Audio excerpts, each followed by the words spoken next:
நேசிக்கிறேன். உன் தயவென்னை தோற்க விடல,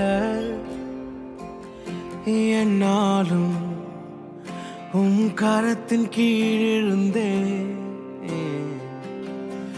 அதிகாலை எழுவதும் தலை சாய்க்கும் வரை